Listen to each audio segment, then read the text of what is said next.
I'm Andrew Biggio. In the spring of 2015, I set out to have as many World War II veterans as possible to sign my M1 rifle.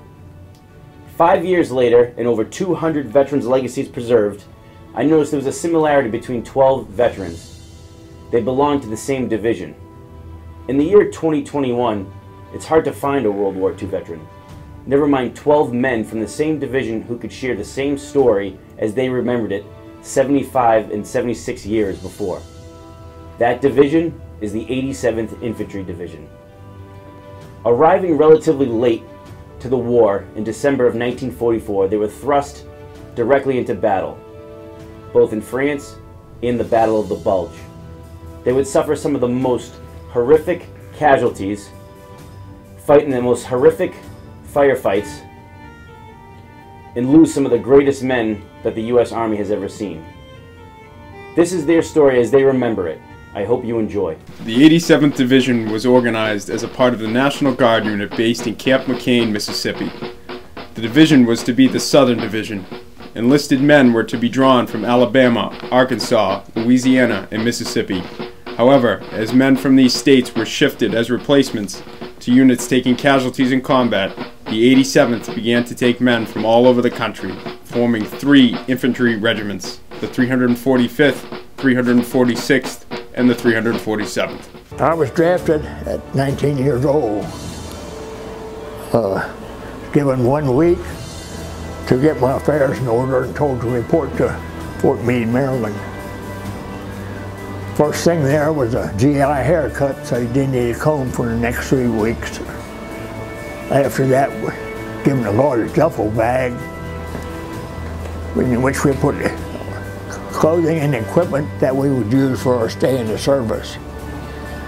We were then taken to a railroad and loaded on a car, pulled by a coal-fired steam engine, and headed south.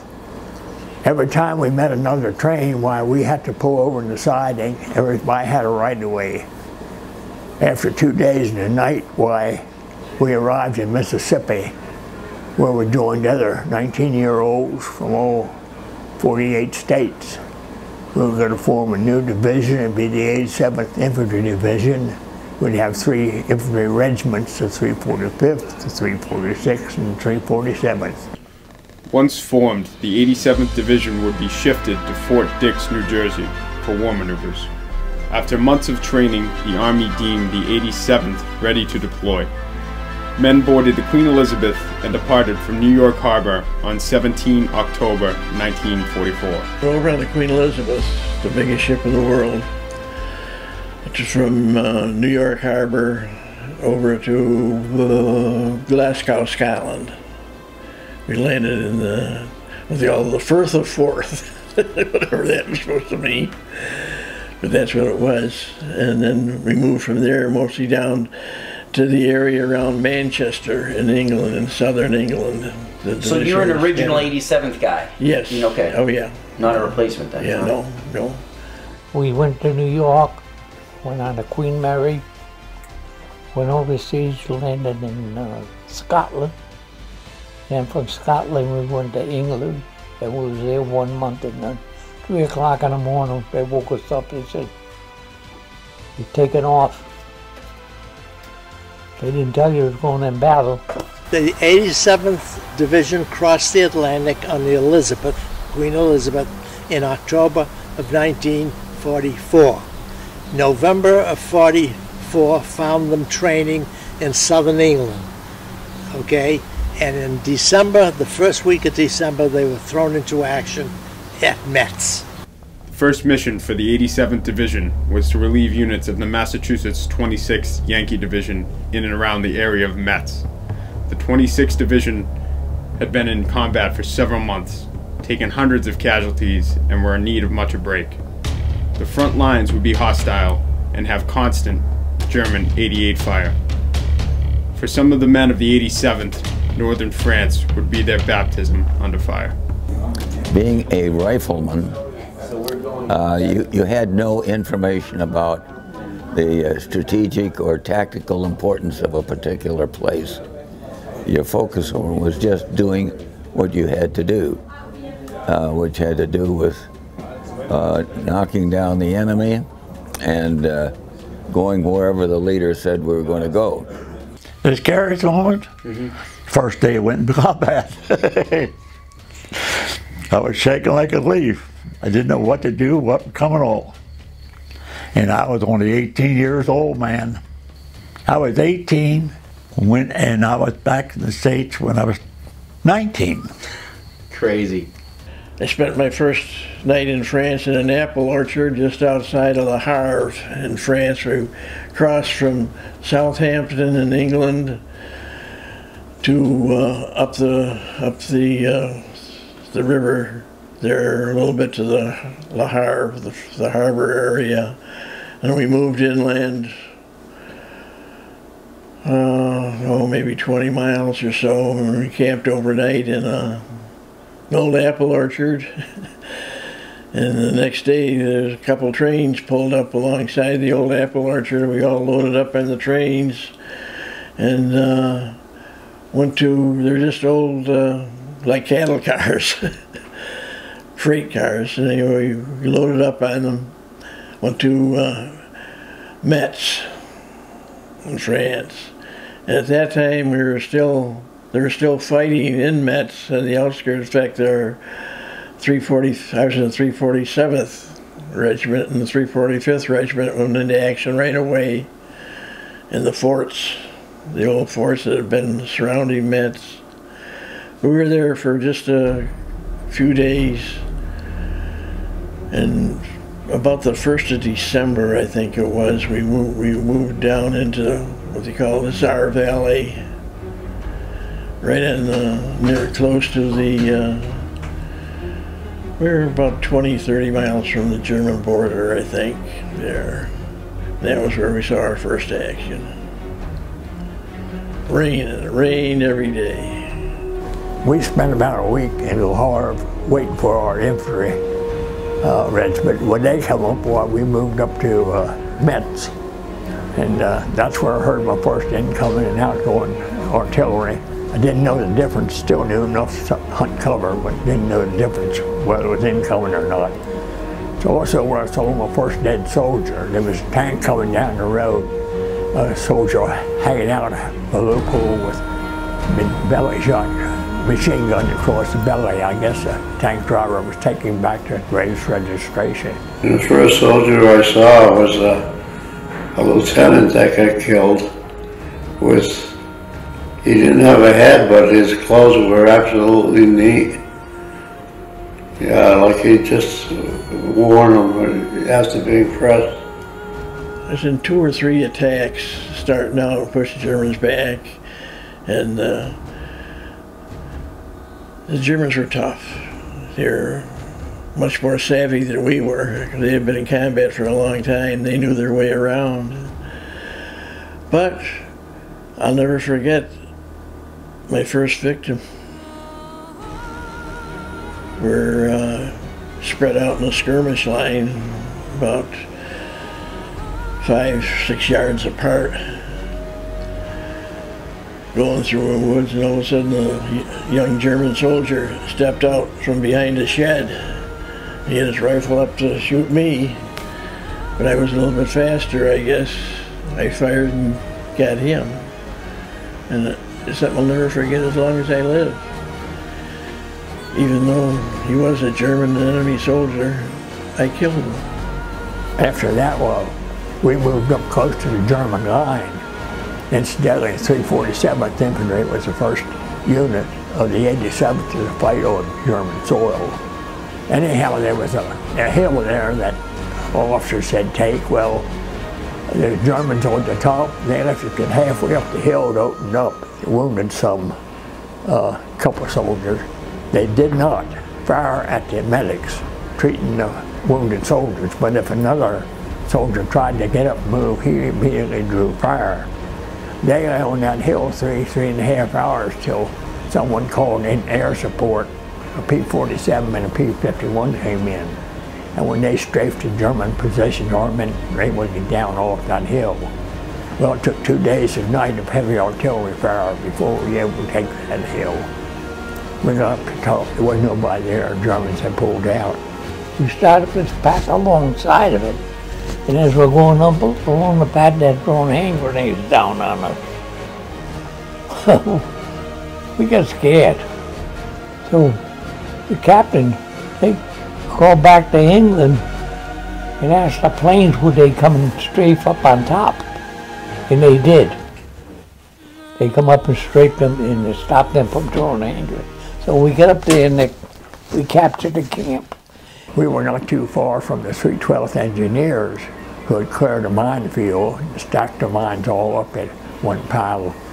When we heard a terrible boom, I went to investigate. I saw parts of a man's body high overhead on electric lines. A young cattle rode halfway up a tree. Somebody went in there and messed around and blown up that whole stack of mines. Never found out who did it. If it was an engineer, it was kept hush-hush. But I learned that if you don't know what you're doing, you don't do it. There would be an abrupt change of plans. On December 23rd, orders were issued for the 87th to break contact with the enemy in the Saar region, turn their sector over to another division, and get going in a hurry to Belgium. Some 300,000 Germans were advancing through the Ardennes in an offensive that would later be known as the Battle of the Bulge.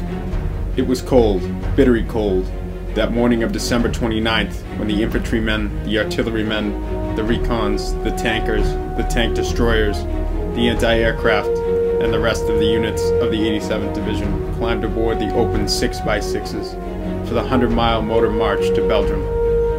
The roads were frozen. The wind was icy as it whipped across the snow-covered hills to torture the men who were moving up to meet the rampaging Germans who were on the loose again. They're praising the Prince of Peace, and we're on our way to, they're celebrating the birth of the Prince of Peace, and we're on our way to kill. And the next morning, about the 28th or something like that, we got into Belgium and went right away. Just got off the trucks and right into an attack, which was rough, but they were chewing out Patton for that. This guy should have had at least a day before down after that truck ride. It was freezing cold. Before the company goes in, we were sent into Marcy to scout the town. Everything was nice and quiet in Marcy that day. I see no German, no troops. So, but there was a little brook that runs through Marcy like that.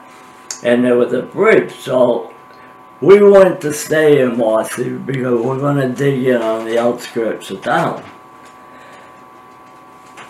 So I went back and gave my other report to town. I see no German soldiers, everything is quiet in town.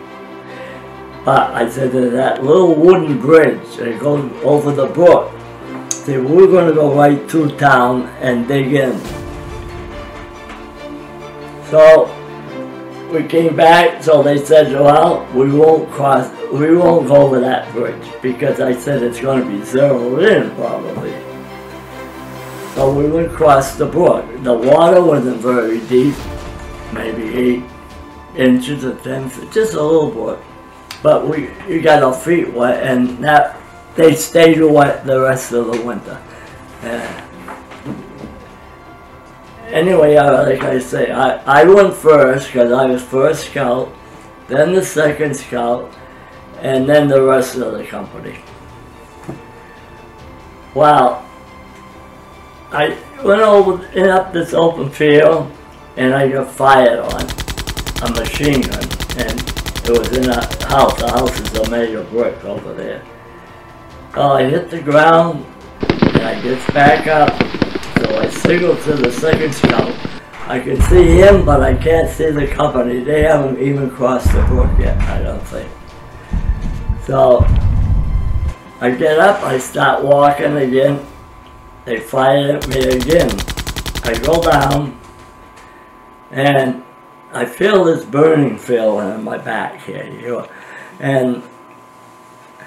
but I was right close to the house, so I know they could see me if I moved.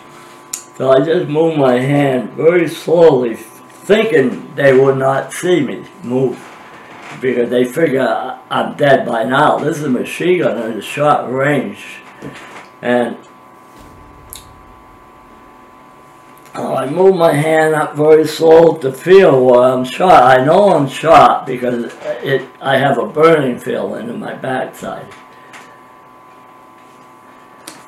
I start moving my hand just a little bit at a time, and I was so close they could see me move. When they see me move, they really going to finish me off for good this time. Blasted the bullets all over, the dirt flying up, the tracer bullets are going over my head.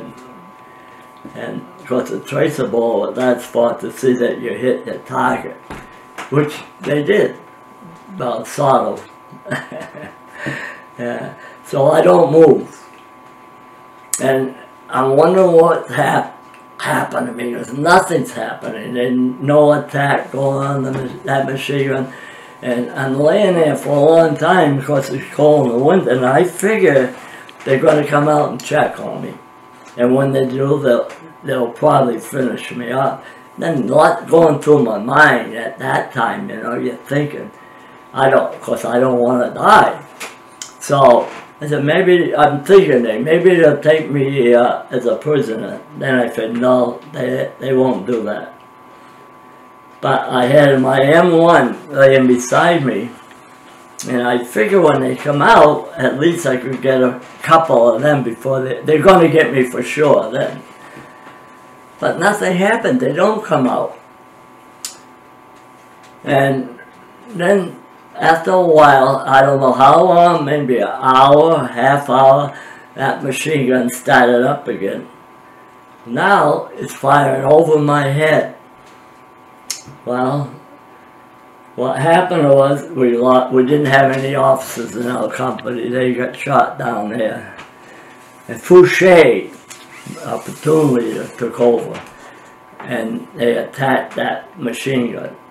I had been out on a couple of recon patrols. I went out and got essentially the belongings of the mortar group that was wiped out by the Germans before I arrived, the people I was replacing. So there was really no fire on fire until this incident. When this German soldier comes walking out of the woods, I said, what the hell is going on? I would not fire the 30 heavy. I don't give away a machine gun to one guy. It's got to be a better time. So I watched him along with the Terrian kid, and I said, what the hell is he doing? The guy comes out, stamps his feet, makes a little hard pack in the snow, unbuttons his pants, gets down to relieve himself. I said, oh Christ, what do I do now? You know, let him relieve himself, go home? What the hell do I do? Do I shoot him? And I was 10 or 15 minutes talking to myself, I'll tell you. Finally I had to hit him, but I hit him where I hurt him. I'm sure I didn't kill him. He went down, and I was a good sharpshooter. I could put a slug where I want 200 yards. And he went down face fast, and I said, Christ, what went wrong? You know, I killed the guy. But I didn't. He lay down and got up, grabbed his pants, grabbed his rifle, ran back in the woods. So that was my first fire on fire. Why did I finally decide to shoot? Tomorrow he could kill one of my men. And we went to a farmhouse, and there was a German personnel carrier came down with a bunch of guys on the machine guns and everything, you know. And I was upstairs in the second floor with my machine gun in the window. And, all of a sudden I see one of the Germans heading towards the house with a hand grenade over his head. I said, you sucker, you ain't getting in here. And I shot him. Then when I shot him, I swung my machine gun over. My lieutenant standing there, but dazed, he didn't know what I was going to do. I'm over there fighting them with my machine gun, stopping them from getting at their machine guns to shoot at us. So anyway, after I shot about probably 4 boxes of ammunition, I don't know how many I hit or what, but I know I fired a lot of ammunition. And were they trying to get back into the personnel area? Yeah, they was trying to get at damn machine guns. You know, and I wouldn't let them.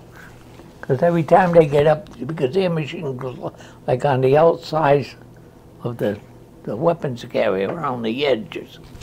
So every time I seen one getting up there, I'd fire at them.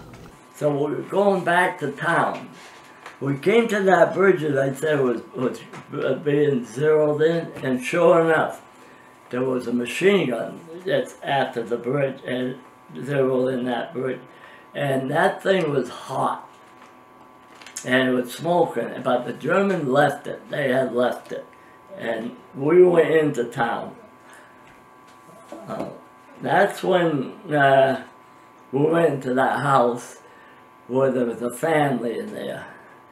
There was this older couple and a younger lady that had a couple of kids. The older lady was scared. She was scared and nervous, and so one of our guys put his arm around her. He says, "Madam," he could speak French a little because these people spoke French. And he said to her, "Don't worry, madam. American soldiers are here now. Everything's going to be fine." Now, as he's talking to her, he's got his arm around her, talking to her. A bullet came through the window and hits him in the nose. Tilly, that was a horrible place. Our battalion attacked, there's a monastery about 2 miles east of Tilly.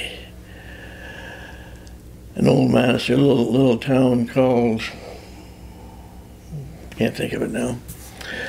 And we took that little town, and then our second battalion was having a tough time just outside of Tilly.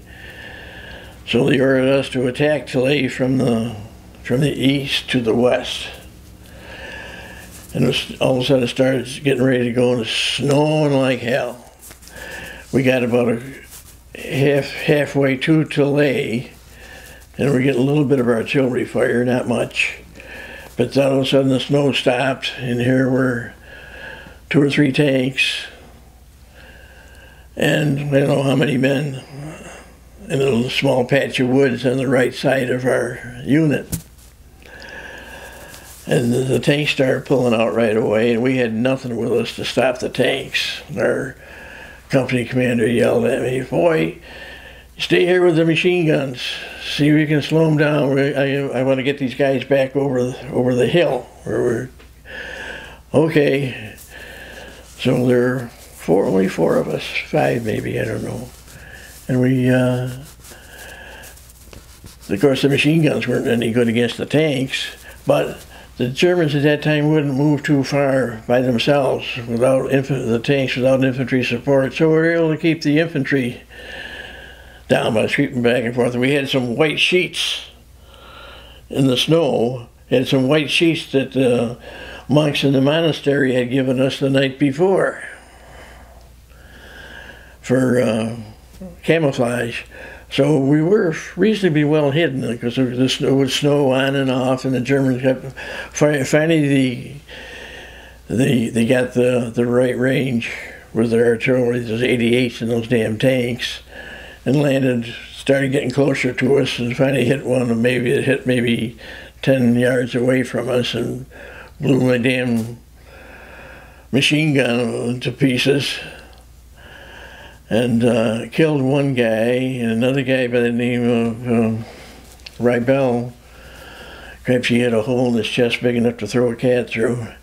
And I took a cigarette package, ripped it out, put the cellophane on it right tight against the wound, and took his belt off, I guess, something right tight against it. And he was a big guy, and I'm small. I couldn't carry it, but at that time some other guys were coming out to help us, and just grabbed him and dragged him up.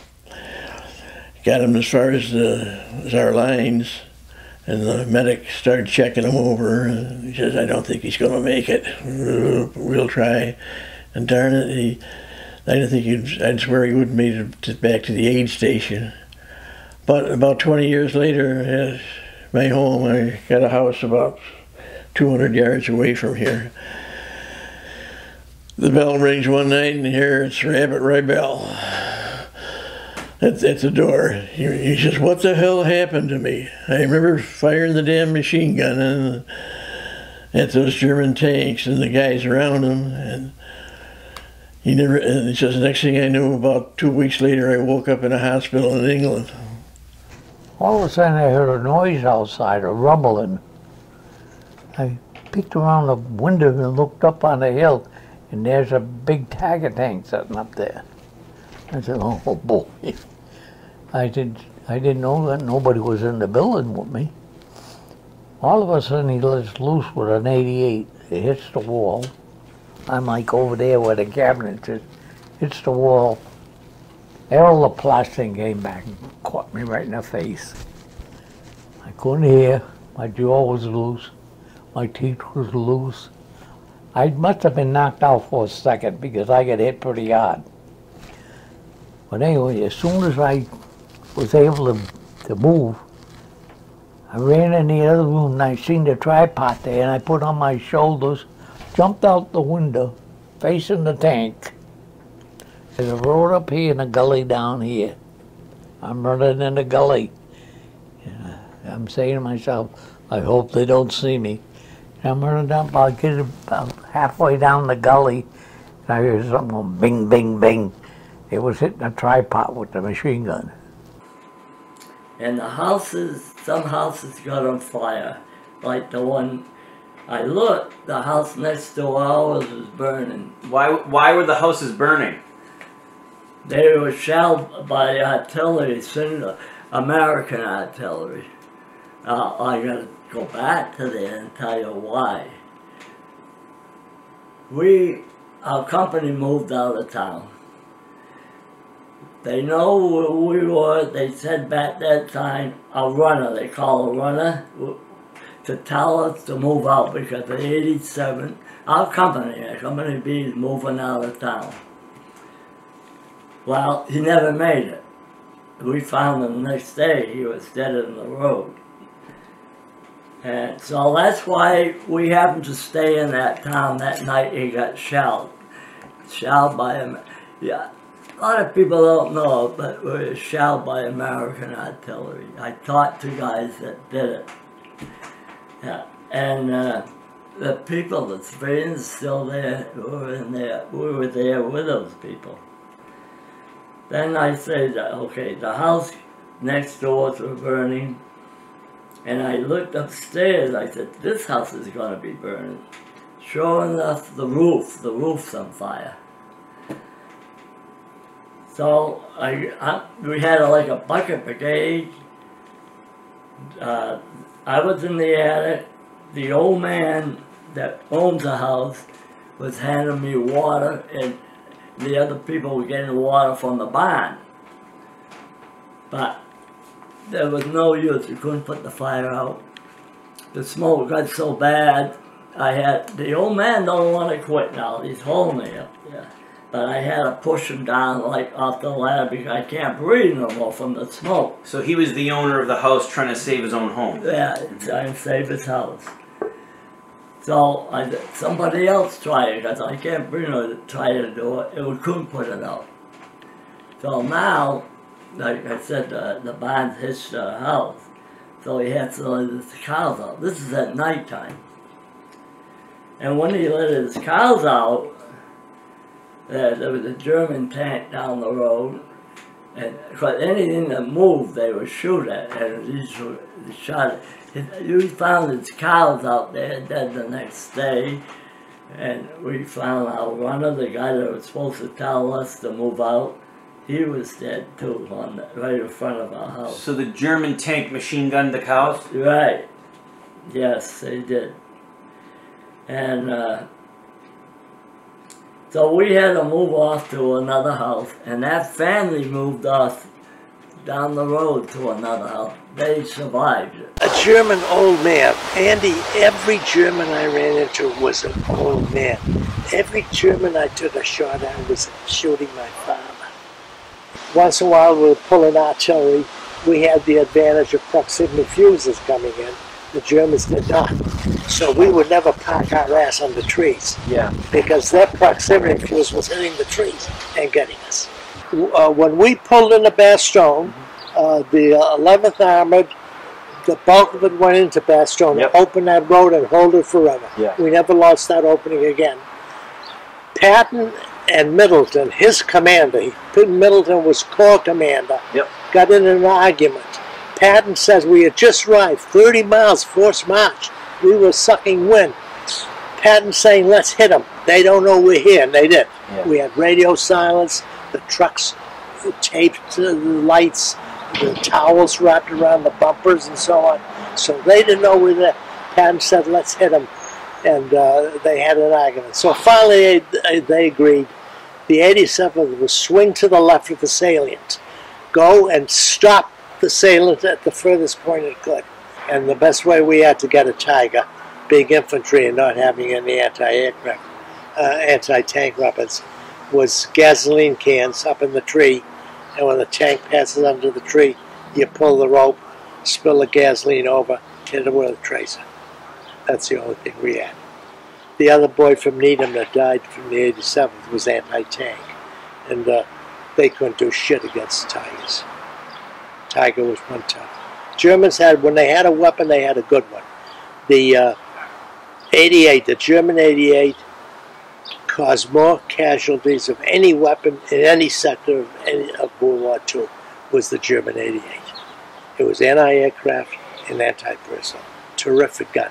We had 10 ambulances, and we was getting so much frostbite and amputations. I shouldn't say this personally, I think the surgeons at the aid stations was too quick to use a knife and the hatchet. They cut off too many toes and legs and ankles that should have been immersed in cold water and massaged, and it had been all right. But that I was only a yo-ho, so it didn't matter, you know. But I was afraid we was going to run out of ambulances. We had that many patients to take back to the clearing company. It was nighttime, and our troops were pushing Germans down a steep wooded hill. I was at the top of the hill with some litter bearers and an ambulance. I heard the cry for a medic go out. Well, till we got down to where the wounded soldier was, the infantry aid man had already had him bandaged up, so all we had to do was put him on a litter and get him up the hill. I said, well, that's a pretty steep climb. So instead of 2 men taking the litter, there'll be 4 of us taking it. We'll get him up there easier. Well, about time we started out, I saw a German tracer bullet go underneath that litter between us 4 men. Well, we hit the ground. I said, on 3, we're out of here. Man, I guarantee you that soldier got the fastest litter ride by a German. We got him up there. I believe we're on the northern flank of the attack on the German forces. They had it was the 6th Panzer Army, which is a penetrating army, and they had the 5th Panzer Division, which was on the northern flank to protect the penetrating army, and you had the 7th Mechanized Infantry Army on the south, again protecting the south flank. It was important to break through those penetrating armies and to cut the supply to the penetrating army. At St. Hubert, my recollection is that was on the northern side, and it was a difficult struggle because the success of the 6th Panzer Army depended on their not being reduced in effectiveness. I think it was the deadliest war ever in American history.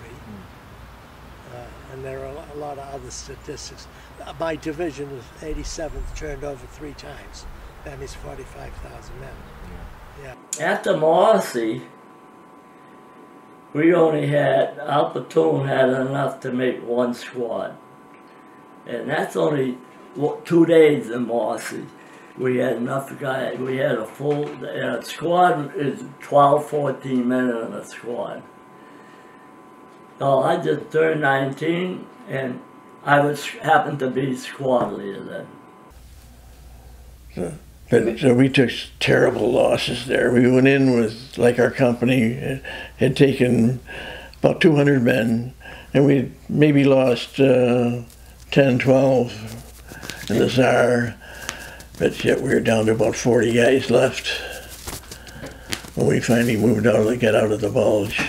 I won 3 times, but no, I was lucky, just grazing wounds.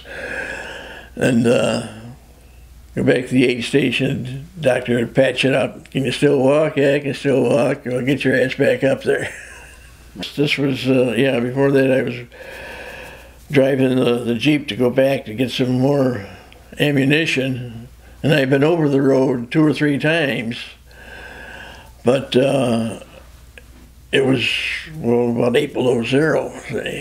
But then it started warming up a little bit in the daytime and a little traffic on the road. Softened it up, and I was lucky though. I hit it with my right rear wheel. Caught the blast, and I was behind the wheel, and I didn't have to have the top down, so I just flew right out, ended up in the snow pile. Got banged up a little bit, but not really hurt.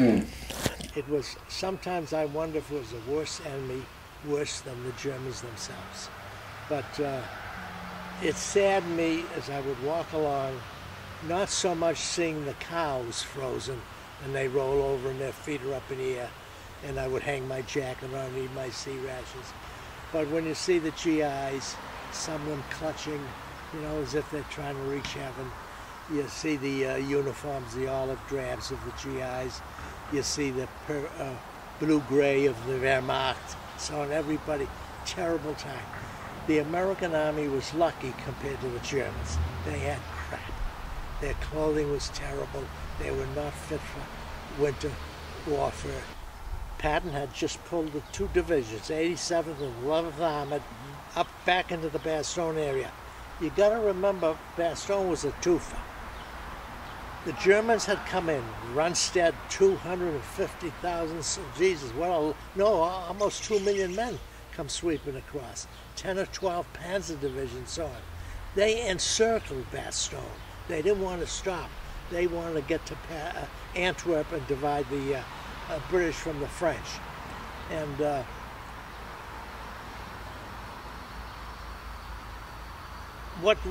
so Eisenhower calls Montgomery, Bradley, all his generals, you know, they're trapped in Bastogne, the 101st, they're kicking the shit out of them. The weather's lousy, we can't make airdrops, you know, and so can any of you guys provide some help to relieve Bastogne? Everybody ducks except Patton. So can you, George? Yeah, I'll give you a couple of divisions. When? A couple of days. Everybody laughs. They were there. The 4th Armored went in, and one other group. They did go in and they opened the pathway into Bastogne. Hitler went berserk. He says we must hold Bastogne at all costs. He sent his palace guard, fight like they call it in some German word, and the Panzer Lehr Division, a super SS division, Panzer division, sent them in, and they were starting to recapture Bastogne. And at this point, again, Eisenhower goes through the routine. I need help. Anybody help? That's when we got there. Yeah. We were down in Metz, cleaning out the last of 27 forts. Heavy casualties by the 87th doing that.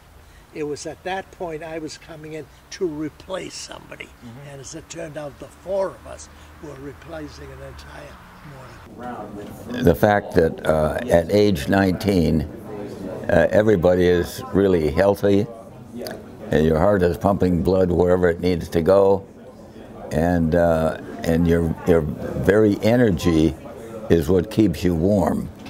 It's being in a cold place and not moving which is the hardest thing to do. It was about 2.5 foot of snow. The weather would get down to 20 below zero. We were sent up there with no rubber footwear. Half of our overcoats and all was back at the aid stations. The cooks couldn't get hot food up to the infantry. They were lived off of K rations for 3 days. Well, cold ration for 3 days. K ration isn't too good. I was wounded.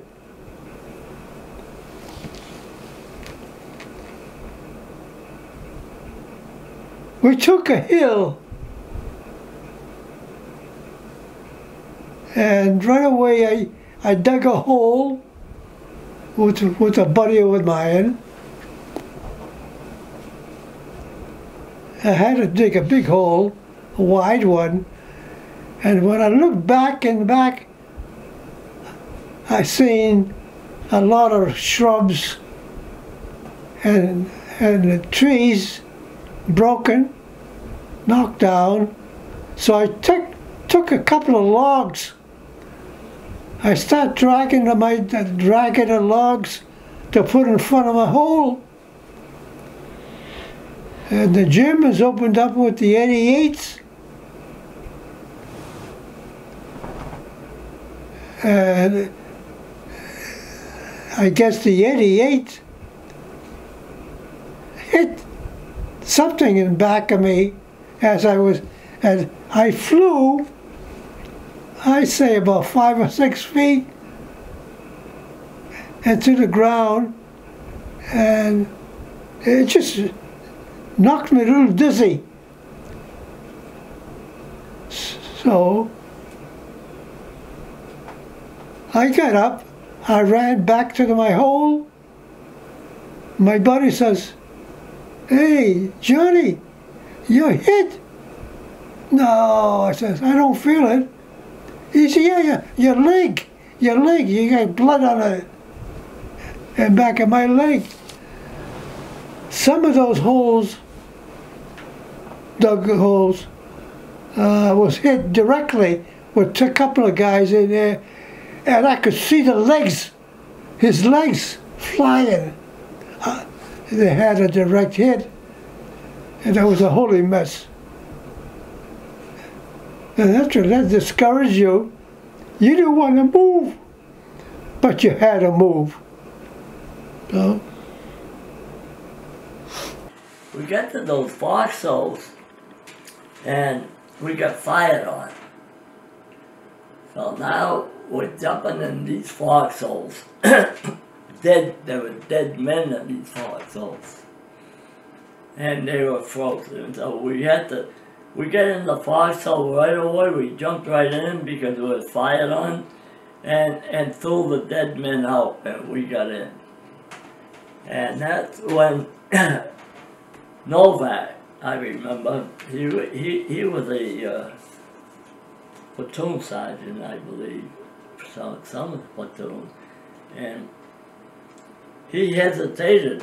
He didn't, the hole he was going to get in had a dead man in it, so he hesitated. And when he did hesitate, he got shot, and he died too. we were in a big group, and I met a little girl. I'd say she was about 8 or 9 years old, ran up to me and held my hand. And when she did that, the tears flew out of my eyes.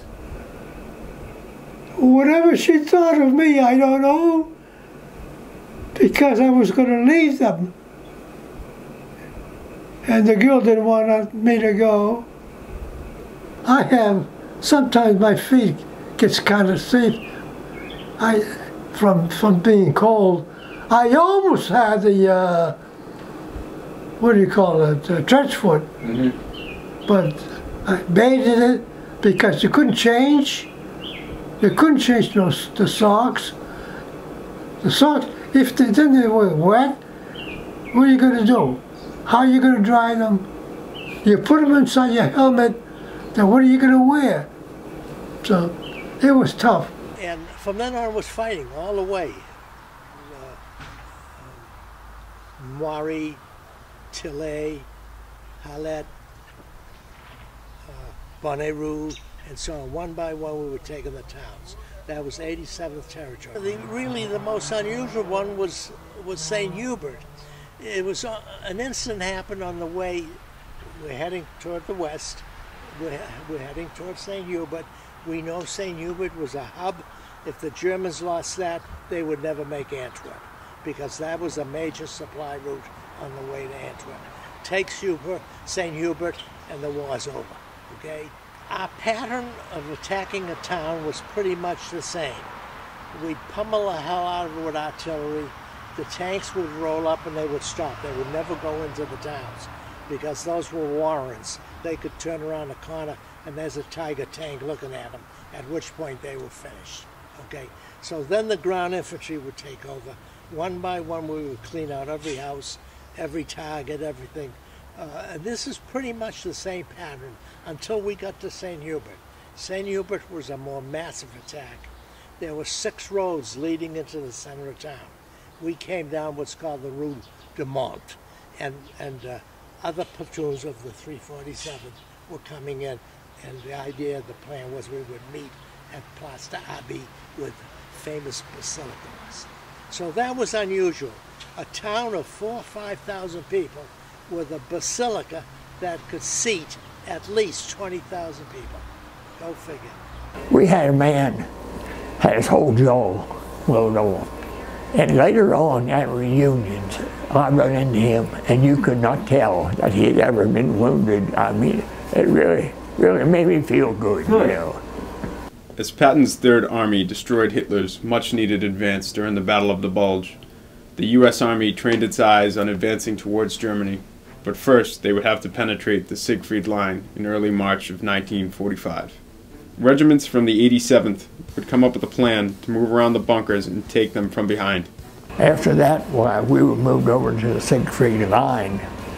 That was Hitler's pride and joy. It was fortified with barbed wire, dragon's teeth, pillboxes, so located that there was no one area that wasn't covered by at least one pillbox. And they were in pillboxes fighting us, and we were on the outside. We were taking quite a few casualties there, till our artillery found that if you keep hitting the pillbox, it'll fire and crack, and once it cracks, the Germans are quick to come out and surrender. I was a demolition man, and they taught you to get these bunkers fortified. You know, they maybe got 6 feet of concrete reinforced everything. A grenade, you can't blow them up. I was pinned down in, for 3 days, and we were sitting up on a hill, and the pillboxes were on the other side, farther away, you know, and the riflemen had to go and try to capture them. So we had to give them cover fire. So mine was shooting. My bullets were shooting up, and the lieutenant was right near me, shooting, and my bullets was going up. They had binoculars. I didn't know where it was going. It was on a tripod with my a rifle across with my machine gun sitting like that, so it wouldn't drop, so it wouldn't hit our guys. So I was shooting, you know, going across the rifle like that there, you know, shooting like that. And they said my bullets was going right into the slot. Stopped them from using their machine gun. So your bullets were going into the window of the pillbox? Right. The aperture? Yeah. We started to march through the field at night time to break through. And as we did, we had to follow the tanks. But what we could see is every time the tanks opened up with the 90 millimeters. They took turns. There's quite a few tanks there. We knew we were close by the tanks, and walking, marching, following the tanks, till right at the end of the edge of that field, into the woods. And then we had to leave the tanks, and we had to watch how we walked through that woods, because the trees were falling down like toothpicks. But we started digging in, and it was close to the Germans where we were digging in. They were in the wooded area. You could hear them. And then they stopped, you know, any noise, they were firing. They were all gun-happy guys, I guess. So they started digging. The ground, it was a lot of snow then. So that's after Marcy had no snow. It was after Marcy. And it was a lot of snow. So we were digging, but they're having a hard time to make a hole. I said, boy, you know, so they weren't doing good. So I said, look, one of you guys stand guard, and I'll try to dig for a while. I looks up, and the kid says, halt. Then he said, I thought you was a German. Now I said, he's a German. You know, you shoot. Because the German had his burp gun, a patrol. He had a white sheet, and he had a burp gun. He had that burp gun part way off, and I hollered, shoot, because he's going to spray us. He did. He took the whole 8 rounds into that guy. The German falls back, and he starts mumbling. He's not dead. He mumbles in German, and right at our foxhole. After the division had smashed through the Siegfried Line and advanced up, orders were received directing a movement to an area west of the Rhine and Moselle rivers. The 346th Regiment Combat Team moved to the new position on March 13th. The other units moved the following day. Koblenz, a city of 100,000 situated on a triangle of land formed by the Moselle and Rhine rivers, was the new objective. Just as the 1st Battalion began crossing, it was caught in the bright light of enemy flares and received heavy fire from weapons of all calibers. The enemy depressed his 20mm ACAC guns to the water level and fired directly on the Navy craft and the rubber assault boats on the men of the Golden Acorn. We crossed the Moselle in boats, engineer speedboats. We had no problem, but B Company crossed another position, had a boat sunk with 3 of their medics, and they rescued the medics, lost all of our equipment. It was horrible. We lost a lot of men there. The river was on March the 24th. So it was early spring, and the river was flowing high. And we had these little boats about 20 feet long. Well, I was supposed to be on the 2nd wave. The 1st wave was B Company. They got about in the middle, a little ways past the middle of the river, when somebody on the German side shot a flare up and spotted them. They shot an 88, and it exploded right near the rifle. It was a rubber raft that we was crossing in, and it tipped it over. And I was in the, and I swam down. Oh, I say about from here to Arctic. And I got ashore, and it took me 3 days of hiding in the bushes and everything, because all I had was a pistol, and I didn't have no ammunition. We hesitated crossing because those rivers were kind of swift, and they were tipping over. And they would get GIs being drowned because they were heavy with hand grenades. We shooting campaign on each other before we crossed it. They were big boats, rowboats, because you had a whole squad of men on there. Yeah. You had 12 men. Right. Someone told me the Germans would shoot flares to try to see you guys. Yes. Is that true? Mm-hmm.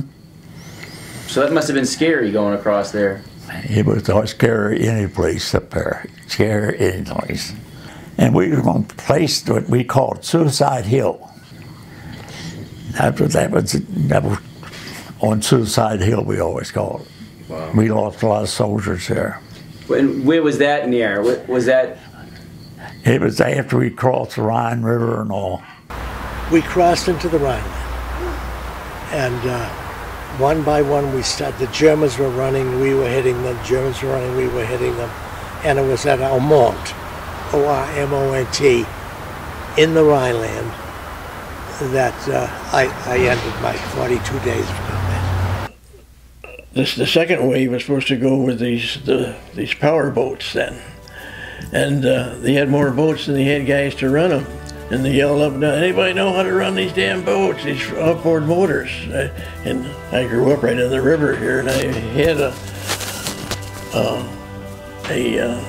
boat, and I had one of those, a motor like that, a 32 horsepower Johnson motor and outboard. So I grabbed one of the boats, started the motor, and come on guys, get in. And they piled in my boat and across the river we go. And I crossed about 4 or 5 times that night, I think, until the last time when I got sunk. The damn shell hit the front of the bow of the boat and split it wide open, and it went down like a rock. Then we moved up on top of the hill the next day. For some reason, that area, that combat, remember very good. And it was shell hole on that squadron I was in. They all laid in that shell hole. I said, I'm going to lay out here in the sun and get suntan. Never one of them got hit in that hole. Fell from the cliff of the Rhine. When crossing the Rhine, you had to go climb the cliff. And as soon as you climb the cliff, you go over, the Germans are shooting bullets about a foot, skimming the top. And as soon as you get up there, you're going to get it in the legs. And so he rolls down from there with his legs, half of his legs dragged. Oh, what a sight. What a sight. I lost my three-day rations on the Rhine, on the top of the cliff, because I almost slipped and fell, but I didn't. One town, the kids used bazookas to hit some of the tanks, American tanks. So the tankers all did a bad thing. They captured them and they killed them, the kids. And the mothers came out of the houses screaming because their sons were killed, all in one big group. About the same time, Patton got some of his tanks across the Remagen Bridge, and he started his big push. He'd run his tanks as far as they go, as fast as they go, till they run out of fuel. Well, seeing how that was, that's the only time we could catch up to them when they run out of fuel. So we split our company in half. One half would operate, the next half would leapfrog it. By operating like that, we were able to keep up with Patton's tanks through the push across Germany. As we crossed it,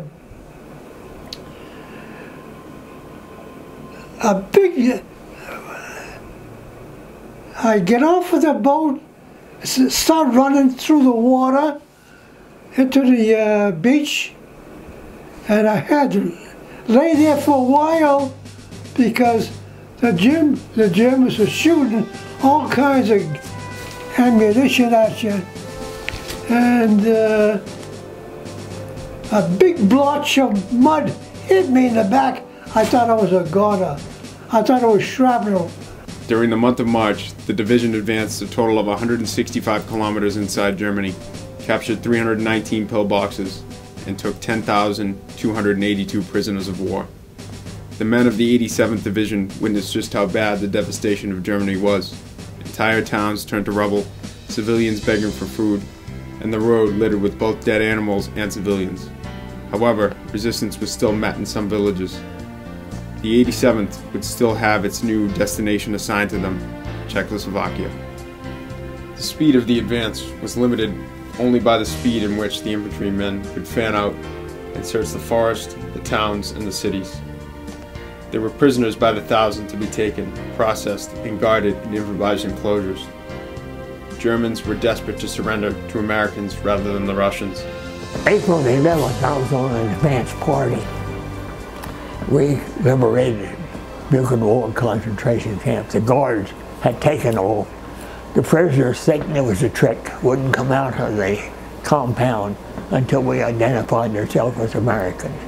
Then they were all over us. They all wanted food. Well, they couldn't handle our rations. We gave them our cigarettes, we gave them our chocolate, we gave them our powdered drinks. We were in first place. There was too many for us to treat. We weren't trained to treat them people in the shape they were in. Dead people laying all around, open ditch full of dead people, bones, piles of bones, hair. People walking, you couldn't breathe. They had strength enough to walk. The main thing we could do was get word back to the rear, get trucks up there, and get those people back to the hospital. If you ever visit the Holocaust Museum in Washington, D.C., it's very true to what I saw over there, except you don't have the smell. We smelled it before we ever got to it. There was a town close by. They claimed they didn't know anything about it. General Eisenhower come out and made those people all come over there and look at that town. He knew that they knew about it, but so what? I mean, maybe they were afraid to try and do anything too. They could have been punished for trying to do something. I don't know.